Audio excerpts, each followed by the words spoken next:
ঢাকার রাস্তায় জনদুর্ভোগ একটি অন্যতম কারণ হলো ব্যাটারি চালিত অটোরিকশা বা ইজি বাইক। কাকডাকা ভোর থেকেই সড়কে নামে লাখ লাখ ব্যাটারি চালিত রিক্সা।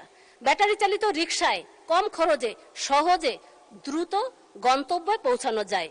আবার চালকের শারীরিক পরিশ্রমও কম হওয়ায় যাত্রী চালক উভয়ই স্বাচ্ছন্দ্য বোধ করে।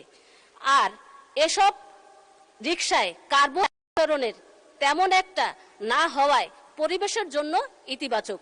কিন্তু মাত্রাতিরিক্ত ও অনিয়ন্ত্রিত বৃদ্ধির কারণে তীব্র যানজট, ঘন ঘন দুর্ঘটনা এবং নিরাপত্তা ঝুঁকির সৃষ্টি করছে।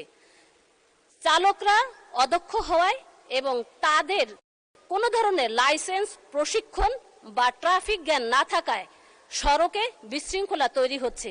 মাননীয় মন্ত্রীর কাছে আমার প্রশ্ন, এসব ব্যাটারি চালিত অটোরিকশা বন্ধ না করে এগুলোর মান উন্নয়ন ও কোনো একটি কর্তৃপক্ষের নিয়ন্ত্রণে নিয়ে আসার মাধ্যমে রাস্তায় শৃঙ্খলা ফেরানোর কোনো ব্যবস্থা আছে কিনা? ধন্যবাদ মাননীয় স্পিকার। ধন্যবাদ মাননীয় সদস্য। মাননীয় মন্ত্রী, ব্যাটারি চালিত রিক্সা সম্পর্কে নিয়ন্ত্রণ। ধন্যবাদ। ধন্যবাদ মাননীয় স্পিকার। মাননীয় সদস্য যেটা উল্লেখ করেছেন সেটা হচ্ছে ঢাকা মহানগর কেন্দ্রিকটা বেশি উনি গুরুত্ব দিয়েছেন।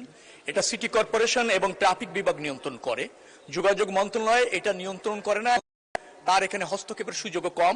তবে ঢাকা সিটিতে একটা মাল্টি মোডাম যোগাযোগ ব্যবস্থা নিশ্চিত করবার জন্য ইতিমধ্যে সমন্বিতভাবে বেশ কিছু পদক্ষেপ নেওয়া হয়েছে এবং সেই পদক্ষেপের অংশ হিসাবে ব্যাটারি চালিত রিক্সা নিয়ন্ত্রণ এবং তার ব্যবস্থাপনা কি হতে পারে, করা যেতে পারে, সেটা পরীক্ষা নিরীক্ষা চলছে। এরপরে সরকার বিশেষ করে ঢাকা সিটি এবং সারা বাংলাদেশে ব্যাটারি চালিত যান নিয়ন্ত্রণের ক্ষেত্রে অথবা পরিচালনার ক্ষেত্রে একটা সুনির্দিষ্ট নির্দেশনা আসবে। তার আলোকেই সরকার এবং স্থানীয় প্রশাসন কাজ করবে। ধন্যবাদ মাননীয় স্পিকার।